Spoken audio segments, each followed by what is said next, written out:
Humanity has come through a long time ever since we created those caveman tools. In 1914, we were able to create the war machines, and we were able to test them live. Everyone was quite agitated. Weapons turned from this to this, from this to this, and from this to this. Everyone wanted a shot at this, which led to quite a spectacle, even for today. As a result, World War I happened, otherwise known as the Great War. And the only thing great about it was that how long it took. This is a map of pre-World War I conditions. It includes all the European major players. We have the British Empire. I probably should use a different color. We have the British Empire, Spain, Portugal, France. This is Netherlands. This is Belgium. This is Denmark. We have the Germans, the Austria-Hungarians, Romania, Serbia, Bulgaria, as well as Montenegro and Albania. Ottomans are quite important for this war, but they will join later, including the Greeks. And most important of all, we have Big Mother Russia. Mother Russia. It all started with this guy. The file was too big to download. Archduke Ferdinand of Austria-Hungary, and Austria-Hungarians didn't really like him in certain parts of the areas of Austria-Hungary. For some reason, he decided to go that certain part of Austria-Hungary in a open-top car with his wife and a few escorts of police in a pre-published route of where he would be going. Obviously, that went as well as they expected. A bunch of assassins were in the way, and they started to go ahead and try to assassinate him. But the assassins missed, and instead hit a bunch of police that were behind them, maiming and injuring them in the process. As a result, Archduke Ferdinand tried to go away, right? Nope. He decided to go visit the injured officers in the hospitals. His driver accidentally made a wrong turn, and while the car was trying to reverse, it accidentally went next to one of the failed assassins, who shot him. The Austro-Hungarians were obviously very mad about this, and they decided to blame it on Serbia, which may or may not have had something to do with it. As a result, they sent Serbia a bunch of things and requirements for reprimandations that were quite impossible for Serbia. And of course, when Serbia rejected them, Austria-Hungary said that they would invade Serbia. They asked their ally, the Germans, for help, and they were like, yeah, sure, we'll help you. And now Russia had a pretty big alliance with Serbia. As a result, they went ahead and declared war on Germany and Austria-Hungary. Russia had friends with France too. As a result, they decided to go ahead and try to attack both of them. And the France and the British have a sort of relationship. As a result, when France asked the British if they had their back, they're like, they might have their back, but currently they are just going to stay neutral in this. As a result, for now, British Empire is not in the war. Later, Montenegro here would later join the war too. The Ottomans, right over here, would later join in November. Yep, that has absolutely no absolute problem. And this is pretty much what it looks like. Let me summarize this for you. Austria-Hungary wants to invade Serbia. Serbia and Russia are friends. So Russia invades Austria-Hungary. Austria-Hungary friends with Germany. So Russia invades Germany and vice versa. Russia is friends with France. So they both attack him and vice versa. Yeah, as you can see, this is quite a complicated mess. Oh, and one more thing I should probably mention is this. The Germans have this strategy where since they know that Big Daddy USA, if they come in, they are going to go ahead and go full out annihilation, they decide to go ahead and try to win the war quickly. They know Big Russia, Mother Russia, will take so big and so clunky that it will take them quite a long time to get ready. And before the Russian Empire gets ready, the Germans would invade France and make France German. and, if possible, before Russia still is preparing, try to invade Russia. This is an idiotic move. One slight problem, though: the border between Germany and France has a bunch of these forts and military defenses against it. So there are none, however, on the Belgian border. And the Germans do not want to fight a bunch of these forts. As a result, they want to go ahead and cross over all this with 750,000 soldiers.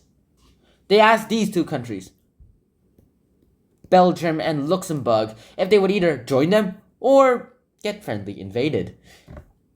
Luxembourg opted for joining them, and Belgium decided to be invaded. And so the Germans entered France.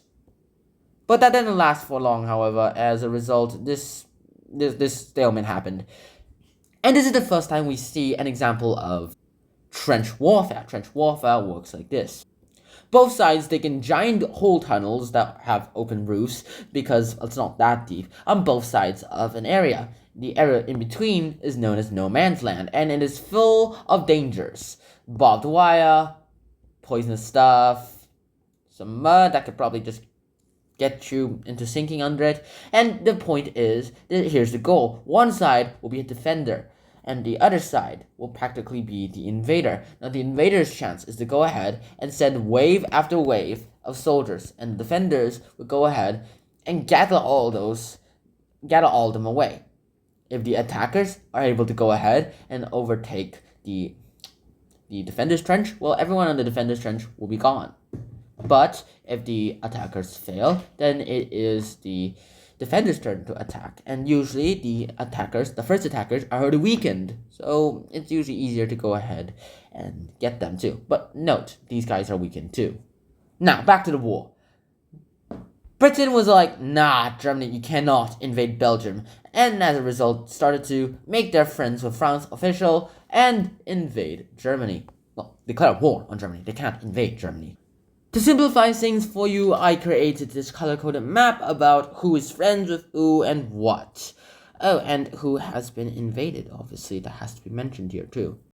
But what is America doing here? They decided that they're going to stay neutral until something really bad happens to them.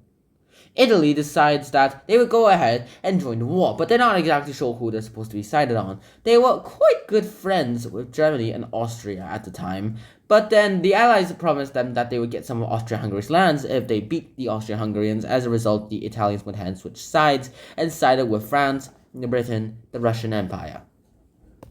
The Japanese decided that they wanted to get into this, and as a result allied themselves with the Entente, aka the ones of Britain, France, and Russia.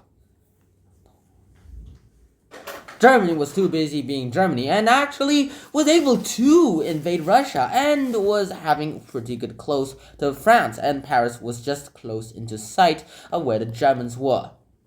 And then suddenly, the Russians were ready, and the Germans haven't even invaded France completely yet. They asked the Austria-Hungarians to go ahead and help defeat the Russians, or at least stall enough time for the Germans to invade France and go to Russia. The Austrian-Hungarians were like, sure, we'll try to stall Russia, and then they got completely obliterated. As a result, German Empire troops from France had to be transported towards the west to try to counter the Russian Empire attack, weakening this offensive and strengthening this offensive a lot, but just makes this weaker, makes this a little bit stronger, which makes them both quite equal.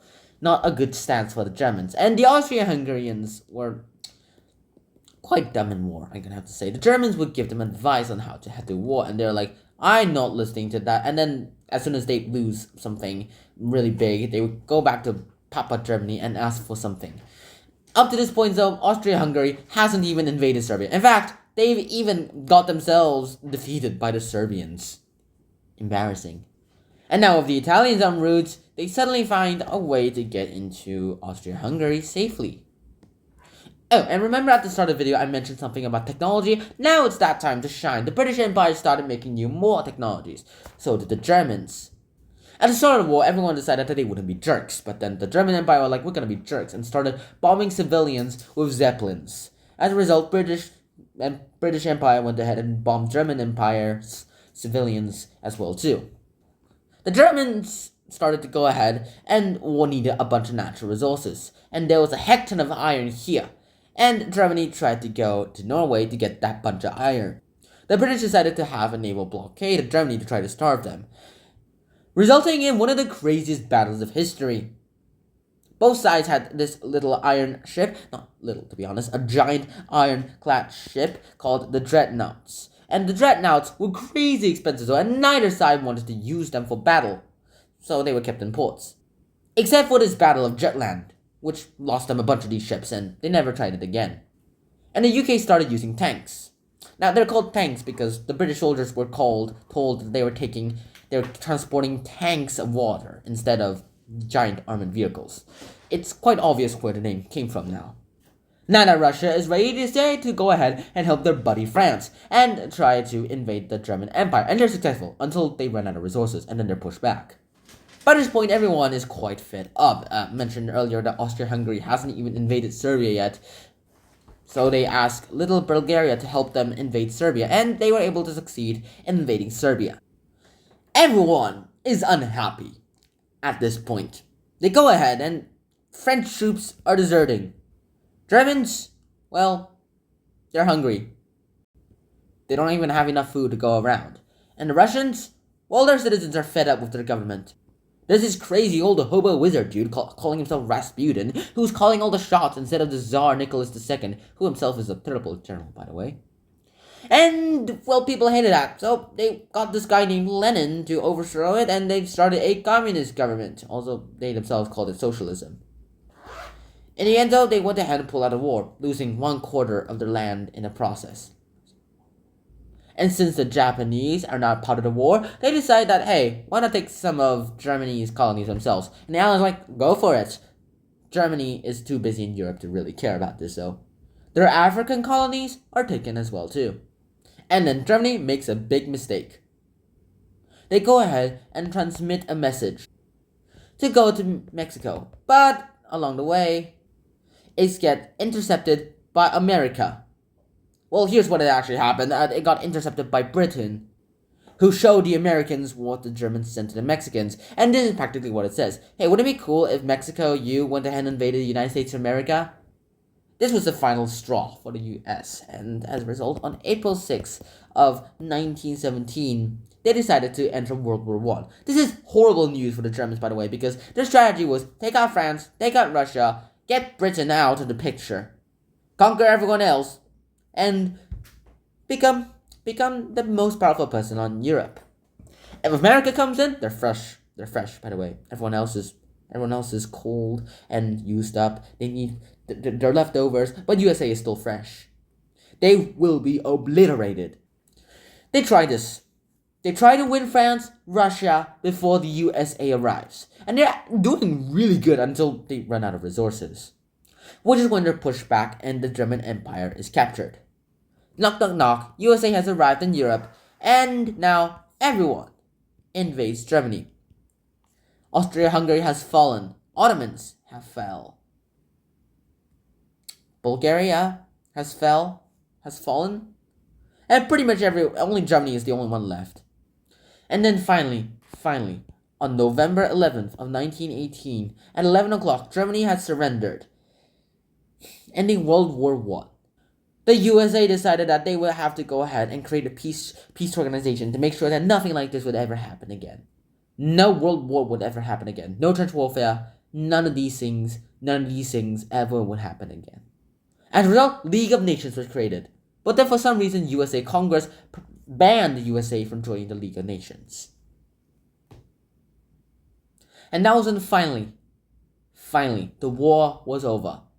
They redrew the borders, having Austria-Hungary being split into Poland, Ukraine, Belarus, Czechoslovakia, and Austria and Hungary. Italy expected this much land, but they only got this much land, which enraged them, and they are fair enough to be enraged.